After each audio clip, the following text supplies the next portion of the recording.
kana labsaa funyaanitti filaa isin naqee isin bulchaa isin reeba isin tumaa isin ajjeesa akkana isin godhaa lola labsaa wanni akkana jedhamu dhaloota ammaa kanaatiif qubsaa miti. Sigale kun qubsaa miti. Namni cabe tasan fayya. Yoo cabni isaa sun dhuguma lafeetti kan bu'eetiin lafeen sun akka malee kan miidhamtu taate irraa muramuu danda'a. Garuu ogeessatu murteessaadha. Biyyattiilleen ogeessa barbaaddi.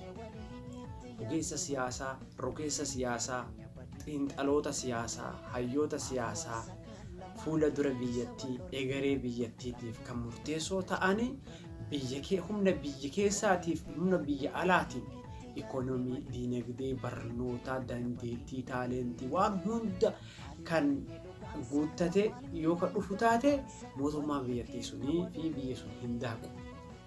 Waraanaaf hin saaxilamu.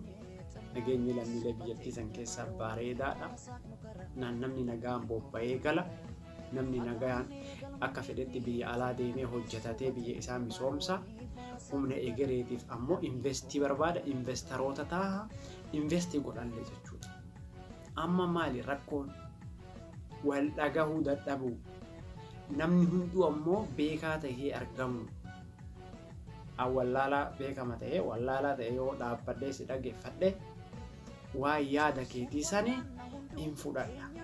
Naaf taha accept godhaa qeebala sigale mustaqbala godhaa ani qeebala jechuudha every time sigale gaafa kana hoo mootummaan tartiiba tokko 2 3 4 5 jedhee baddaa kanarratti head of government liidarii fakkeenyaaf liidarii jechuun bakka bu'aa wanta san ka bulchu jechuudha. Hoogganaa argite hoogganaa wanna amma hoogganaa qubbiin kana isa kana jechuudha harka kana yoo harka kun amma asitti kan miidhamu taate hojii dhaaba jechuudha hunduu maalinni hoogganaan asirraa ka'ee kanalleen godinoota aanaa homa naannolee irratti ka facaasu amma armaa kanaa ol morma kiyya kanaa ol yoo ka hojii dhaabu taate qaamonni kiyya ka hojii gaggeessan hundinuu paralaayizii ta'an.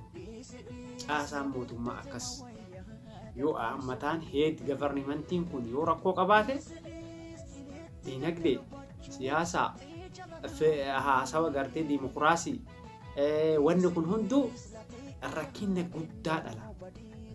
Galee maaliif head governmentiin kunii yoo crazy ta'e yoo crazy ta'e yoo wanni jedhe qaamonni baddaa kana waan dhageeffataniif baddaa kana gaditti paralyze ta'an jechuudha. Paralyze ta'an jechuudha. Hojii isaanii dhaaban jechuudha. Misooma irratti, politikaa siyaasaa irratti, import and export galii irratti, talentii irratti, diinagdee fi saayinsii fi teeknooloojii irratti waan kana hunda irratti isaan kun hunduu hoogganaa deemaa.